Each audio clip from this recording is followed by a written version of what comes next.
மக்கள் மனம் கவர்ந்த முதலமைச்சர் வேட்பாளர் யார்? திரு எடப்பாடி பழனிசாமி அவர்களா இல்ல திரு மு.க. ஸ்டாலின் அவர்களா என்பதை கேட்டு தெரிஞ்சுப்போம் வாங்க. சொல்ல போனா எம்.கே. ஸ்டாலின் தாங்க. அந்த மாதிரி யாரும் வர முடியாது. இன்னொரு வாழ்க்கையில பிறக்கணும் யாராவது வரணும்னா அவருக்கு கீழே மேலுக்கு வித்தியாசம் இருக்கு. ஏன்னா அவர் பிறந்ததுல இருந்து கட்சியில் இருக்காரு. எடப்பாடியில் எப்போ வந்தது அவர் அதெல்லாம் அவர் டச் பண்ண முடியாது. எங்களுக்கு பிடிச்சது கலைஞர் அப்பா மட்டும்தாங்க. ஏன்னா வீடு இல்லாதவங்களுக்கு வீடு கொடுக்குறாங்க, உதவியும் பண்றாங்க, படிக்க வச்சு ஆளாக்குறாங்க, எல்லாமே செய்யறாங்க. ஆனா ரோட்ல வீடு இல்லாத வெள்ளத்துல பாதிக்கப்பட்டு எவ்வளவு பேருக்கு உதவி பண்ணிருக்காங்க. எங்க கலைஞரப்பா இன்னைக்கு இந்த இடத்த இன்னைக்கு அவங்க பிள்ளை வரணும்னு ஆசைப்பட்டு வந்துட்டாரு. அதே சமயம் இந்த 1000 ரூபா இந்த 2000 ரூபா உதவி கொடுக்குன்னு சொல்றாங்களே, அது கெட்டதான்னு அது கிடையாது.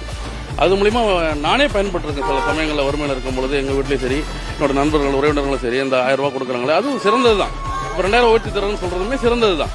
நல்ல ஆட்சி, மக்களால் தேர்வு செய்யப்பட்ட ஆட்சி, மக்களால் விரும்புகின்ற ஆட்சி, என்றைக்கும் ஆட்சி இருக்க வேண்டும் என்று நினைக்கின்ற ஆட்சி மு.க. ஸ்டாலின் அவர்கள் தான் முதலமைச்சர்.